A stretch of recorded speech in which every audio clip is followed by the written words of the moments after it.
মিরপুরের পীরেরবাগ এলাকার ৬০ ফিট সড়ক, প্রতিদিন যাতায়াত হাজার হাজার মানুষের। কিছুদিন পর পর চালানো খোঁড়াখুঁড়িতে সড়কটির এখন বেহাল দশা। বিভিন্ন সংস্থার উন্নয়ন কাজের মহাযজ্ঞ চললেও নেই স্থায়ী সংস্কারের উদ্যোগ।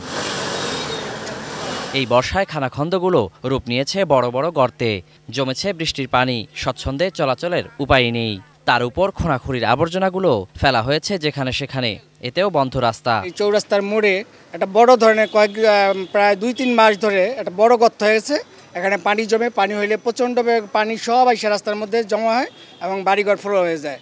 এরপরে রাস্তা ঠিক করে না, তারপরে এই রাস্তাটা হয়েছে। রাস্তা ঠিক করার পরেও ময়লা আবর্জনা নিয়ে এভাবে রাখছে রাস্তার মুখে যে রাস্তা পানি জমে যায় এবং বাড়িঘরে পানি উঠে যায়, কাদা হয়ে যায়, পোলাপান পড়ে যায়, ছাত্রছাত্রীরা পড়ে যায়, রিক্সা উল্টে যায়। এইভাবে অনেক দিন ধরে এই ১-১.৫ মাস ধরে এই যে দুর্ভোগটা সৃষ্টি করে রাখছে। গত পরশুদিন যাওয়ার পথে এখানে আমি পিছলা খেয়ে পড়ে গেছি।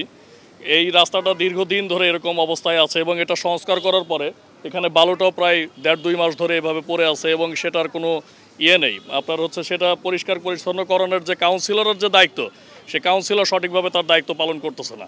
তারপর এই রাস্তাটার যে এরকম ভাঙাচোরা, এটা প্রায় ৬-৭ মাস ৮ মাস ধরে এরকম ভাঙাচোরা এবং এই ভাঙাচোরার মাত্রা আরও বেশি। সামনের দিকে গেলে আরও ভাঙাচোরা পাওয়া যায়, যেটাতে রিক্সাতে উঠলেও যাত্রী রিক্সা থেকে পড়ে যায়। এই সম্মানিত কাউন্সিলর কিন্তু তিনি এটার কোনো সুরাহা করেন নাই। তো আমার বিনীত অনুরোধ কাউন্সিলরের প্রতি যে আমাদের এই রাস্তাটা যেন সঠিকভাবে সংস্করণ করে দেয় এবং আমরা যেন সঠিকভাবে আমরা সহ ছাত্রছাত্রীরা যারা আছি তারা যেন সঠিকভাবে এই রাস্তা দিয়ে চলাচল করতে পারি। ৬০ ফুটের ওই মাথার দিকে লইয়া আপনার এই পঙ্গু হাসপাতাল পর্যন্ত অনেক গত্র আছে, অনেক মানুষে কষ্ট করতেছে। আমরা ৯ বছর ধরে ব্যবসা বাণিজ্য করতেছি, আমরা দেখতেছি যে এই রাস্তাটা অনেক দিন ধরে মেরামত হয় না, অনেক মানুষই কষ্ট করে। এখন কমিশনার সাহেবরে আমি ২ দিন আগেও জানাইলাম, ওনা বলছে, আশ্বাস দিছে, এখনও কোনো কিছু ব্যবস্থা হয় না। অনেক মানুষের গাড়ি নিয়ে যানজট বাজে যা, আটকে যা।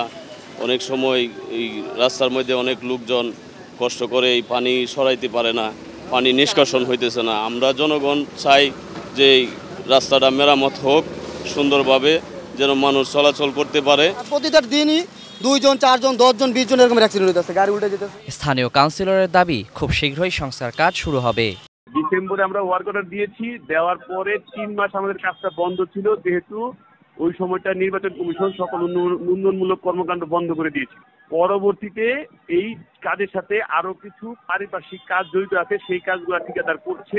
এই সপ্তাহেই মাননীয় মেয়র যদি সময় দেয় আমাদেরকে, আমরা এই রাস্তার কাজে উদ্বোধন করবো ইনশাআল্লাহ। ধানমন্ডির জাফরাবাদেও একই রকম ভোগান্তি।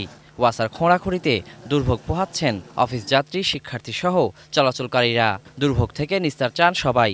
অ্যাপার্টমেন্টে যে পানি সমস্যাটা ছিল ওইটা সলভ হয়েছে, যার কারণে আমি এইটুক ভোগান্তি মনে হয় আমি একটু সাফার করে নিতে পারছি। এই যে ভাঙছে না, এটা জীবনে ঠিক হবে না।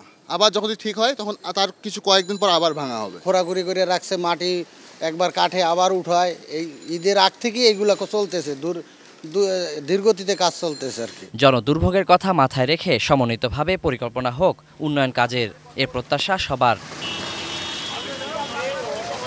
Waliul Sakib, ATN news, Dhaka.